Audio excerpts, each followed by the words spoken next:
नमस्कार मित्रों, मैं पंडित जनार्दन तिवारी आशा करता हूं कि आप सभी सकुशल होंगे। कर्क राशि फल नवंबर 2025 के माध्यम से हम जानेंगे कि नवंबर का महीना कर्क राशि वालों के स्वास्थ्य, शिक्षा, व्यापार, व्यवसाय, नौकरी, आर्थिक पक्ष, प्रेम, विवाह, वैवाहिक जीवन, घर गृहस्थी व भूमि भवन वाहन आदि के लिए कैसा रहने वाला है।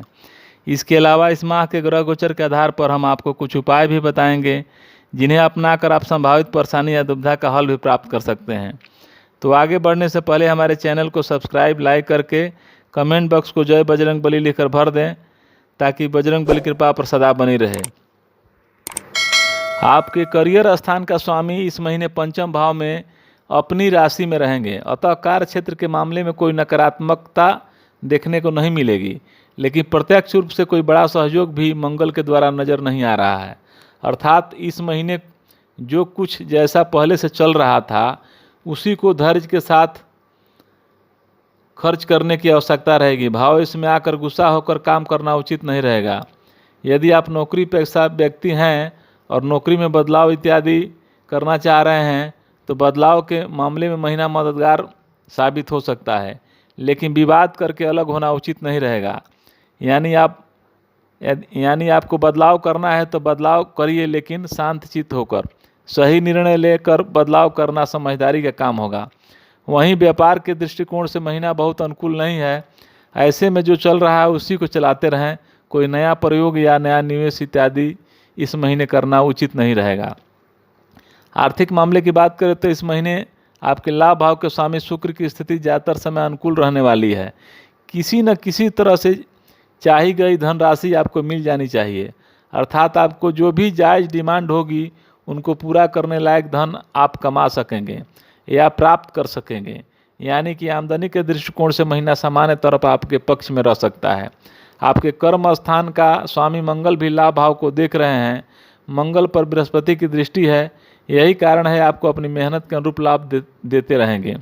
जबकि बचत के मामले में महीना कुछ कमज़ोर प्रतीत हो रहा है, विशेषकर महीने के पहले हिस्से में जब आपके दूसरे भाव का स्वामी नीच अवस्था में रहेंगे। धन बढ़ाने के बजाय आपको धन खर्च करना पड़ सकता है, अर्थात पहले से बचाए गए धन को सुरक्षित रखने के लिए इस महीने प्रयत्न करने पड़ेंगे। नए सिरे से धन बचाना शायद कुछ कठिन रहे। वहीं महीने के दूसरे हिस्से में परिणाम तुलनात्मक रूप से बेहतर रहने वाला है। फिर भी बचत के दृष्टिकोण से हम महीने को कमज़ोर कहेंगे। कहने का तात्पर्य यह है कि लाभ के दृष्टिकोण से महीना सामान्य तौर पर अनुकूल, लेकिन बचत के दृष्टिकोण से महीना कमज़ोर रह सकता है। यद्यपि धन का कारक बृहस्पति उच्च अवस्था में रहकर आपको सकारात्मक ऊर्जा देना चाहेंगे, फिर भी बचत किए हुए धन को सुरक्षित रखने के लिए आपकी ओर से कुछ अधिक प्रयत्न या विचार मंथन इत्यादि जरूर रहेगी। स्वास्थ्य के दृष्टिकोण से नवंबर का महीना आपको मिले जुले परिणाम दे सकता है। यदि पहले से आपका स्वास्थ्य अनुकूल बना हुआ है तो नए सिरे से कोई प्रतिकूलता आती हुई प्रतीत नहीं हो रही है, लेकिन यदि पहले से कोई स्वास्थ्य समस्या है तो इस महीने भी सावधानीपूर्वक निर्वाह जरूरी रहेगी। प्रेम संबंध की बात की जाए तो इस महीने आपके पंचम भाव के स्वामी मंगल आपको अपनी ही राशि में अर्थात पंचम भाव में रहने वाले हैं। वैसे तो पंचमेश का पंचम भाव में होना पंचम भाव को मजबूती देता है, अर्थात आपकी लव लाइफ को अच्छे परिणाम मिलने चाहिए, लेकिन मंगल स्वभाव से झगड़ालू ग्रह माना गया है। ऐसे में हम कह सकते हैं कि इस महीने आपकी नोक झोंक होने का डर रहेगा, लेकिन शायद स्वराशि में होने के कारण नोक झोंक अलगाव के स्तर तक नहीं जाएगी। यानी इस महीने कुछ कहा सुनी संभावित है, लेकिन उससे भी प्रेम प्रगाढ़ता आएगी। कई बार नकारात्मक घटना भी सकारात्मक परिणाम छोड़ जाती है। पारिवारिक मामलों में नवंबर के महीने में आपको सामान्य तौर पर मिले जुले या कभी कभी कुछ कमज़ोर परिणाम भी मिल सकते हैं। आपके दूसरे भाव का स्वामी ग्रह 16 नवंबर तक नीच अवस्था में चौथे भाव में रहेंगे, जो न केवल पारिवारिक मामलों में बल्कि घर गृहस्थी से संबंधित मामलों में भी कुछ परेशानियां दे सकते हैं। दूसरे भाव में राहु केतु का प्रभाव लगातार बना हुआ है, यही कारण है कि परिजनों के साथ असंतुलन देने का काम कर सकते हैं।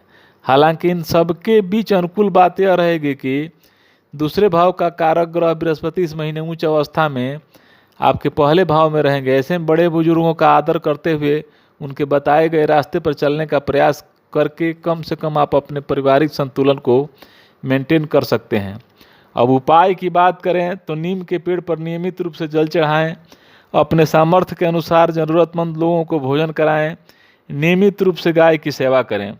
मुझे उम्मीद है कि आपको यह वीडियो पसंद आया होगा। अगर आपके कोई प्रश्न या सुझाव हैं तो कृपया उन्हें कमेंट में बताएं।